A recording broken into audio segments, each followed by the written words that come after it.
Hi అండి అందరికీ నమస్కారం. Welcome to VS family vlogs. So first time మా ఛానల్ చూస్తున్నట్టయితే లైక్ చేయండి, షేర్ చేయండి, సబ్స్క్రైబ్ చేయండి. VS family vlogs. హాయ్ అండి అందరికీ నమస్కారం. సో ఈరోజైతే ఉల్లిగడ్డ కోడిగుడ్డు కూర ఏ విధంగా చేయాలో ఈ వీడియోలో చూపిస్తాను. సో ముందుకైతే మేమైతే ఉల్లిగడ్డలు అయితే సన్నగా కోసుకుంటున్నాం. సో మనకు కావాల్సిన ఉల్లిగడ్డలు ఎన్ని కావాలంటే అన్ని మేమైతే మేమైతే ఒక 5 గడ్డలు అయితే ఉల్లిగడ్డలు తీసుకొని కోసుకున్నామండి సన్నగా. సో మొత్తానికైతే ఉల్లిగడ్డలు అయితే కోసుకోవటం అయిపోవచ్చింది. లాస్ట్గా ముక్క అయితే ఉంది, ఆ ముక్క కూడా కట్ చేస్తున్నాం. సో అయిపోయింది. ముందుకైతే ఇక మనం ఆల్రెడీ నిన్నటి కూరలో చెప్పాను కండి, కోడిగుడ్లను ముందుగా ఉడకబెట్టి ఆ నూనెలో వేయించుకున్నాం కదండి ఎరుపు రంగు వచ్చేటట్టు. సో అదే ఆయిల్లో వేస్ట్ కాకుండా 2 పచ్చిమిరపకాయలు వేసుకున్నాం. అక్కయితే వేసి పచ్చిమిరపకాయలు మగ్గంగానే ఇక దాంట్లో తాలింపు గింజలు ఒక స్పూన్ ఒక స్పూన్ అయితే తాలింపు గింజలు వేసుకున్నాం. మీకు ఎన్ని కావాలంటే అన్ని 2 స్పూన్లు వేసుకోవచ్చు, 3 స్పూన్లు వేసుకోవచ్చు. జీలకర్ర స్పూను. సో జీలకర్ర కూడా ఆరోగ్యానికి చాలా మంచిది కాబట్టి జీలకర్ర అన్ని కూరలలో తాలింపులలో వేసుకోవచ్చు. సో మేమైతే అక్కయితే ఒక స్పూన్ జీలకర్ర వేసింది. ఇక మెంతిపిండి అండి, మెంతిపిండి ఆరోగ్యానికి చాలా మంచిది. సో ప్రతి ఒక్కళ్ళు మెంతిపిండి కొంతమంది చాలామంది వేసుకోరు, వేసుకుంటే మంచిదండి. సో అక్కయితే మెంతిపిండి వేసి అయితే మొత్తానికి తిప్పేసింది. సో ఇప్పుడైతే కరివేపాకు కూడా వేసుకున్నాం అండి. అన్ని తాలింపు గింజలన్నీ మగ్గినాయి కాబట్టి కరివేపాకు కూడా మనకు కావాల్సినంత వేసుకొని ఇక తిప్పుకోవాలి. తిప్పుకున్న తర్వాత ఇక మనం ఇక తాలింపు అయితే మగ్గింది. సో ఇక మనం కట్ చేసుకున్న ఉల్లిగడ్డలను లేదంటే ఆనియన్స్ ఇక వేసుకొని 1-2 సార్లు తిప్పుకోవాలి. మనకి ఎంత కావాలో అంత ఇంకా మొత్తం ఉల్లిగడ్డలు అయితే వేసుకుంది అక్కయితే. వేసేసి ఇక మొత్తాన్ని ఒకసారి తిప్పుతుంది. సో మనకి ఇంతసేపు ఆయిల్ బుజ్జు వచ్చింది కదని. సో ఉల్లిగడ్డలు వేసిన తర్వాత ఇక చూడండి ఆయిల్ మొత్తం ఉల్లిగడ్డలకు పట్టేసి తాలింపు అయితే చూడండి ఏ విధంగా వచ్చిందో. సో కూర అయితే చాలా టేస్ట్ ఉంటుందండి ఇట్లా ఈ విధంగా చేస్తే. సో మీరు కూడా ఒకసారి ట్రై చేసి చూడండి, చాలా బాగుంటుంది. ఉల్లిగడ్డ కోడిగుడ్డు కూర చాలా టేస్ట్గా ఉంటుంది. ఇక ఉల్లిగడ్డ లైట్గా మగ్గిన తర్వాత పసుపు అయితే ఒక స్పూన్ పసుపు వేసుకున్నాం. సో పసుపు వేసుకొని ఒకసారి తిప్పుకొని లైట్గా అంటే ఎరుపు రంగుకి వచ్చే వరకు మగ్గించుకోవాలన్నమాట. చూడండి ఒకసారి ఒక 2 నిమిషాలు మూత వేసుకొని ఒక 2-3 నిమిషాలు మూత ఉంచేసిన తర్వాత తీసేసి అల్లం పేస్ట్ వేసుకోవాలి. ఒక స్పూన్ అల్లం పేస్ట్ వేసుకొని ఒకసారి ఇక మొత్తాన్ని అయితే తిప్పుకోవాలి గంటతో.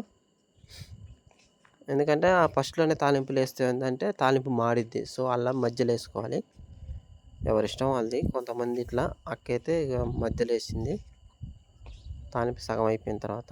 సో ఇప్పుడైతే చూడండి దాదాపు మగ్గినాయి, ఆనియన్స్ అయితే మగ్గినాయి తాలింపు. సో దీంట్లోకి అయితే ఇప్పుడు మగ్గేసినాయి చూడండి. సాల్ట్ వేసుకోవాలి, ఇందాక వేసుకోలేదు కాబట్టి సాల్ట్ ఒక స్పూన్ సాల్ట్ లేదంటే స్పూనున్నర, మీకు ఎంత సాల్ట్ కావాలో అంత వేసుకొని మొత్తాన్ని మళ్ళీ ఒకసారి తిప్పుకొని మళ్ళీ ఒక 3-4 నిమిషాలు ఉంచుకున్న తర్వాత మనం కోడిగుడ్లు కార్చుకోవాలండి. చూడండి మీ ఇష్టం, మీకు ఎన్ని కోడిగుడ్లు కావాలంటే అన్ని. అక్కయితే ఒక 3 కోడిగుడ్లు అయితే కారుస్తుంది. సో ఉల్లిగడ్డ కోడిగుడ్డు కాబట్టి 1, 2, మూడో గుడ్డు కూడా కారుస్తుంది. మూడో గుడ్డు చాలా టేస్ట్గా ఉంటుందండి అక్క చేస్తే ఉల్లిగడ్డ కోడిగుడ్డు. సులేష్ణ అక్క చూడండి ఈ విధంగా ఉంచి ఒక 2-3 నిమిషాలు మూత ఉంచాలి. మూత వేస్తే అవి తొందరగా బాయిల్ అవుతాయి.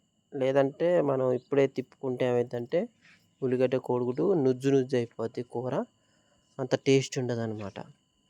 సో ఒక 2, 3 నిమిషాలు అవి కొంచెం ఉడికిన తర్వాత తిప్పుకుంటే ఏ గుడ్డుకు ఆ గుడ్డు ఉంటుంది. కూర కూడా చాలా టేస్ట్ ఉంటుంది. ఇప్పుడైతే ఒక 3 నిమిషాలు మూతేసుకుందాం. మూతేసి ఇప్పుడు తీసేసి చూడండి ఇప్పుడు ఏ గుడ్డుకు ఆ గుడ్డు అట్లుందో. చాలా టేస్టీగా ఉంటుందండి. మీరు కూడా మీ ఇంట్లో ఇలా ప్రిపేర్ చేసుకోండి, రెడీ చేసుకోండి. చాలా టేస్టీగా ఉంటుంది ఉల్లిగడ్డ కోడిగుడ్డు. ఇంకా ఉల్లిగడ్డలు అయితే మగ్గినాయి. ఒక స్పూన్ కారం లేదంటే స్పూనున్నర కారం ఎక్కువ ఉంటేనే తక్కువ వేసుకోండి. కారం లేని కారం అయితే ఎక్కువ వేసుకోండి గ్రేవీ కావాలనుకుంటే. సో అక్కయితే 2 స్పూన్లు వేసింది అటు ఇటుగా వేసేసి మొత్తాన్ని అయితే కలపెడుతుంది, అంటే తిప్పుతుంది.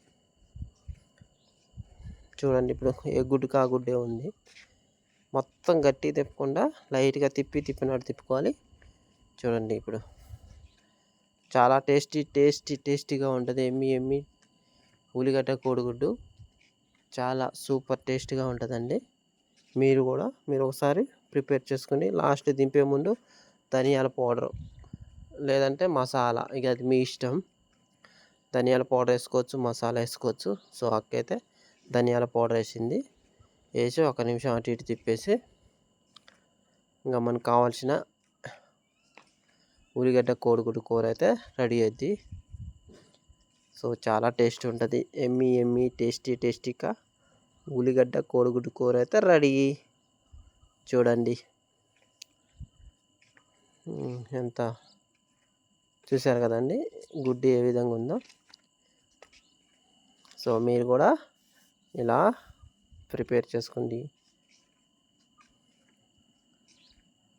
ఉల్లిగడ్డ కోడిగుడ్డు కూర ఈజ్ రెడీ సింపుల్గా. చూసారు కదండి కోడిగుడ్డు కూర అయితే అయిపోయింది. ఇక అక్క అన్నం కూడా వండేసింది. సో అన్నం కూడా ఒక ప్లేట్లో పెట్టుతుంది. అన్నం ప్లస్ మనం అక్క ప్రిపేర్ చేసిన ఉల్లిగడ్డ కోడిగుడ్డు కూర చూడండి. ఎమ్మి టేస్ట్ ఇక్కడ ఉల్లిగడ్డ కోడిగుడ్డు కూర చూడండి ఏ విధంగా ఉందో. సో చాలా టేస్ట్గా ఉంటుందండి. ఆల్రెడీ నేను తిన్నాను. ఇక మామిడికాయ పచ్చడి అంటే నిల్వ పచ్చడి అంటే ఇది జీడి పచ్చడి అంటారు. చాలా టేస్ట్గా ఉంటుంది. అన్నం, ఉల్లిగడ్డ పులుసు, ఉల్లిగడ్డ కోడిగుడ్డు పులుసు, అదేవిధంగా ఆలూ ఫ్రై, ఆవకాయ, మనం ప్రిపేర్ చేసిన ఉల్లిగడ్డ కోడిగుడ్డు కూర అన్నం అయితే రెడీ అయిపోయింది. సో చూశారు కదండి ఈరోజు లంచ్ అయితే. సో ఫస్ట్ టైం మా ఛానల్ చూస్తున్నట్టయితే లైక్ చేయండి, షేర్ చేయండి, సబ్స్క్రైబ్ చేయండి. విఎస్ ఫ్యామిలీ వ్లాగ్స్ చాలా టేస్టీగా ఉన్నాయి. Thank you so much everyone.